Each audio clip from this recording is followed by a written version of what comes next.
Assalamualaikum warahmatullahi wabarakatuh. Perkenalkan, saya Rehan Dewanda dengan NIM 210601000 dari Prodi Ekonomi Pembangunan Universitas Negeri Padang. Baiklah, di sini saya akan menjelaskan bab ke-10 teori keputusan dari mata kuliah statistika. Baiklah, yang pertama, pengertian dan elemen-elemen keputusan. Pengantar, setiap hari kita harus mengambil keputusan, baik keputusan yang sederhana maupun keputusan yang jangka panjang. Contohnya seperti keputusan yang diambil suatu perusahaan seperti barang dan jasa yang akan diproduksi, metode apa yang dipakai untuk memproduksi, untuk apa barang dan jasa diproduksi, bagaimana strategi pemasaran dan promosinya, apakah perusahaan membutuhkan tenaga pemasaran, dan lain-lain. Selanjutnya, statistika mengembangkan teori pengambilan keputusan yang dipelopori oleh referan Thomas Bayes pada tahun 1950-an.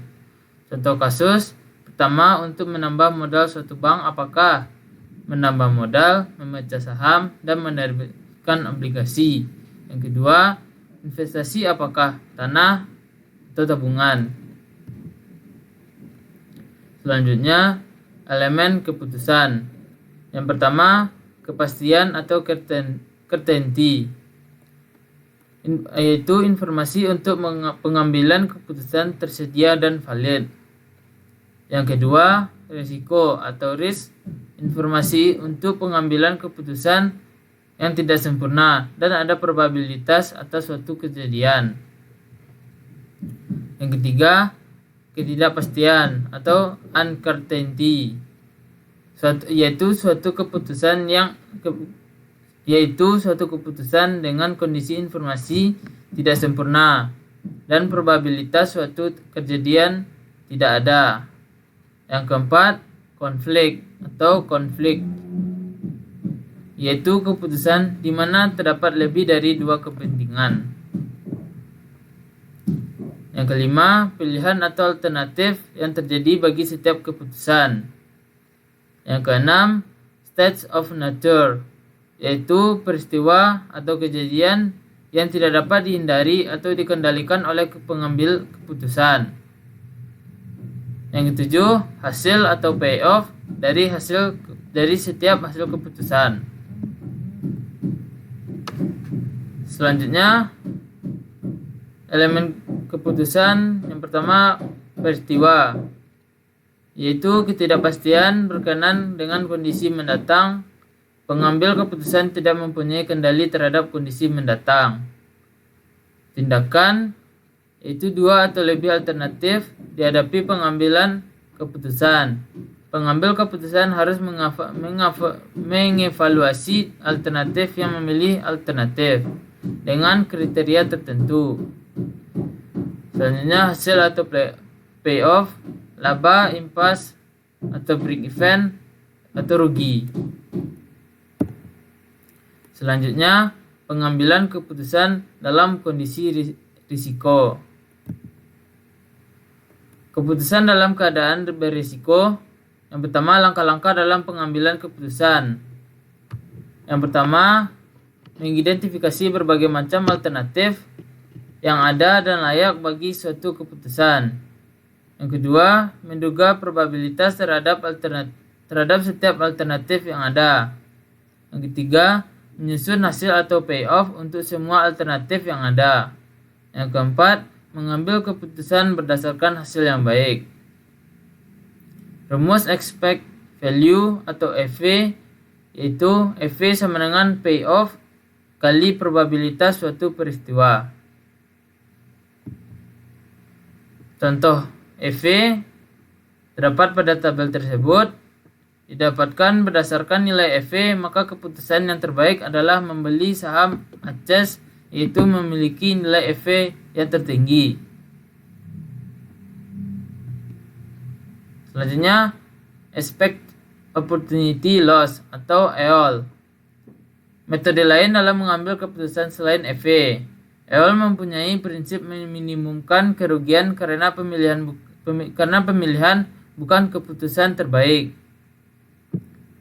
Hasil yang terbaik dari setiap kejadian diberikan nilai 0, sedangkan untuk hasil yang lain adalah selisih antara nilai terbaik dengan nilai hasil peristiwa tersebut. Rumusnya, EOL sama dengan opportunity loss kali probabilitas suatu peristiwa. Contoh EOL terdapat pada tabel tersebut. Berdasarkan nilai EOL, maka keputusan yang terbaik adalah membeli saham Aces, yaitu yang memiliki nilai EOL yang terendah. Selanjutnya, Expect Value of Perfect Information atau EFPI. Expect Value of Perfect Information, setiap keputusan tidak harus tetap setiap saat. Keputusan dapat berubah untuk mengambil kesempatan yang terbaik. Pada kasus harga saham, pada kondisi baik, saham Aces adalah pilihan terbaik. Namun pada kondisi buruk, maka saham BMRI lebih baik. Apabila hanya memilih saham Aces, maka EV sama dengan 836.290 kali 0,5 ditambah 56.290 dikali 0,5, hasilnya 446.290.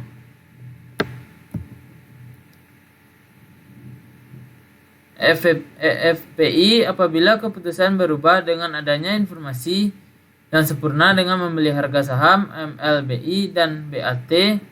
EF sama dengan 836.290 dikali 0,5 tambah 101.120 dikali 0,5, hasilnya 473.705. Nilai EF lebih tinggi dari nilai FIF lebih tinggi dari EF dengan selisih 473.705 dikurang 446.290 sama dengan 27.415. Nilai ini mencerminkan harga dari sebuah informasi.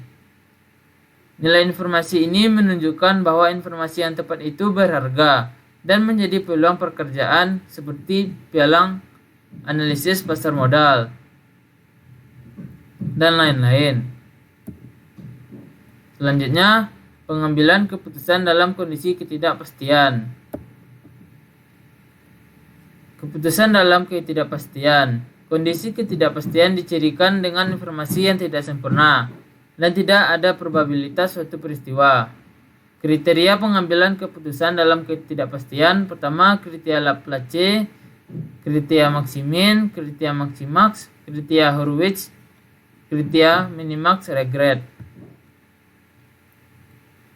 Kriteria Laplace yaitu probabilitas semua kejadian sama dan hasil perkalian antara hasil dan probabilitas tertinggi adalah keputusan terbaik.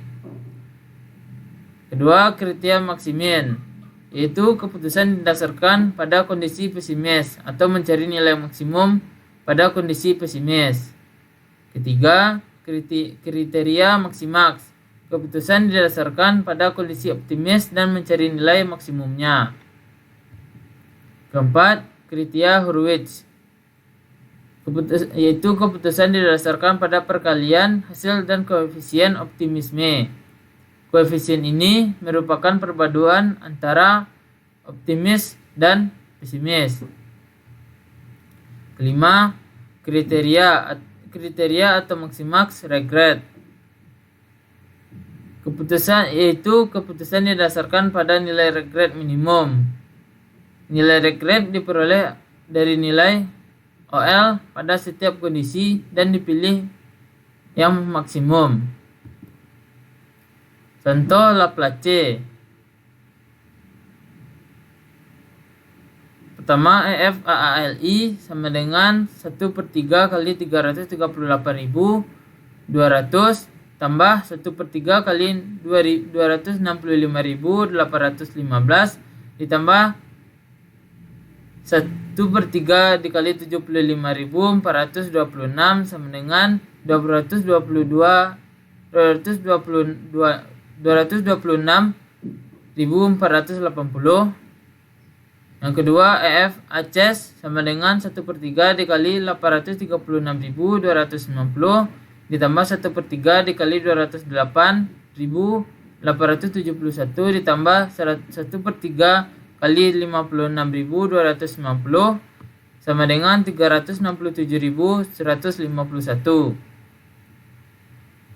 Yang ketiga, EF BMRI 1/3 kali 249.172 ditambah 1/3 kali 135.697 ditambah 1/3 kali 111.120 sama dengan 165.330.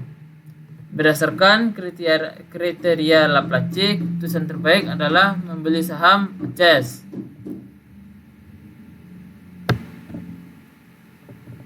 Contoh Maximin. Terdapat pada tabel tersebut, berdasarkan kriteria Maximin, alternatif yang memberikan nilai maksimum pada kondisi terburuk adalah BMRI. Maka keputusan terbaik adalah membeli saham BMRI. Contoh Hurwitz. Menggunakan koefisien optimisme A dan koefisien pesimisme 1 kurang A. Koefisien ini Anda dapat peroleh melalui hasil penelitian atau pendekatan relatif dari data tertentu. Contoh, koefisien optimisme didasarkan pada probabilitas terjadinya kondisi BOM dibandingkan dengan kondisi krisis. Berdasarkan data diperoleh koefisien optimisme sebesar 0,63 sehingga koefisien pesimisme adalah 1 kurang 0,63 sama dengan 0,37. Contoh Hurwitz lanjutan terdapat pada tabel tersebut. Berdasarkan nilai EF, maka keputusan yang terbaik adalah membeli saham Aces, yaitu yang memiliki nilai EF yang tertinggi. Contoh Minimax Regret. Langkah pertama adalah mencari nilai OL, langkah kedua adalah memilih nilai maksimum dari nilai OL setiap keadaan. Yang ketiga, nilai OL yang minimum adalah keputusan yang terbaik. Contoh Minimax Regret terdapat pada tabel tersebut. Keputusan yang terbaik adalah membeli saham Aces, yaitu yang memiliki nilai regret yang terendah. Selanjutnya, analisis pohon keputusan. Di sini terdapat diagram pohon pengambilan keputusan.